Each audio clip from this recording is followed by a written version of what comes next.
So you've maybe heard about this march that's going on at the end of the month. In the space of a week, it's gone from a single TikTok account with a few videos to suddenly something large chunks of Australian media want to report on and publicise.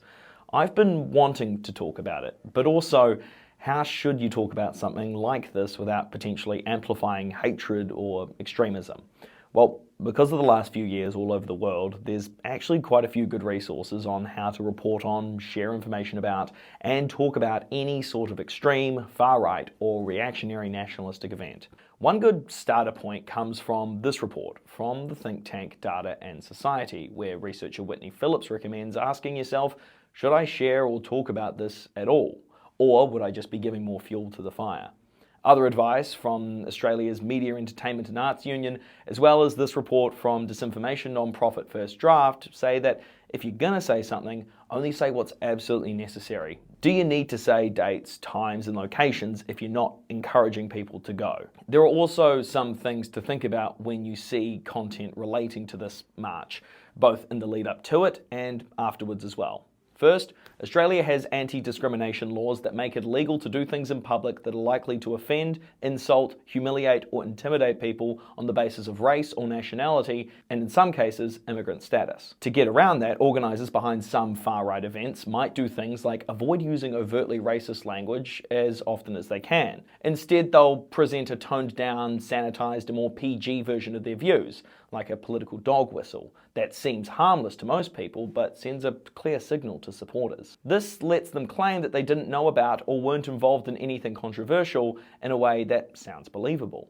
So what does this look like? Well, usually it comes in the form of phrases like these. This is from a paper on dog whistling from the Australia Institute back in 2007. The elites, the thought police, and political correctness, which is now morphed into DEI.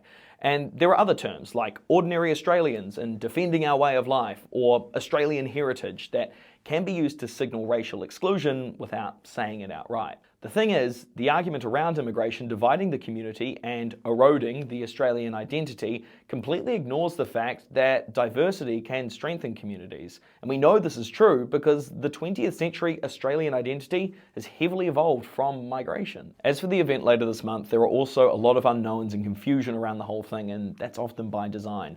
The social media account that started this appears to have been getting a high number of views in comparison to the number of followers that they had. Like when it first started taking off, we're talking about an account with maybe 300 followers, publishing only 2 videos, and each of them getting tens and then hundreds of thousands of views. So consider, how could something like that be possible? We know that view counts aren't always organic. You can pay for promotion or pay for some offshore army of bots to boost this sort of thing. Would these videos randomly talking about a march that at the time no one had thought of rationally pick up 500,000 views? And when it comes to those view counts, how do we know that they're Australian? We don't. When this is all over, expect supporters of the march to say things that'll make it look like a success no matter what.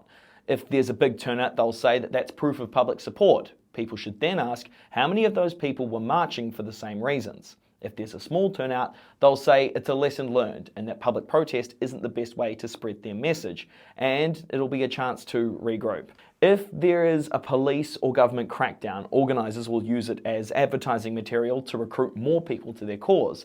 And if there's no police or government crackdown, organisers will use it as a sign for more activity in the future. Finally, what if we just take a look at the numbers? If you go onto the Facebook page that's linked to the first website that comes up when you Google this march, it has events where not one of the 6 events have over 400 people going, which even when you account for the fact that not everyone going is marking themselves on Facebook, is not a lot of people and hardly merits the media attention it has been getting. At the end of the day, this protest was partly spurred along in part to retaliate against the pro-Palestine march across the Harbour Bridge last month.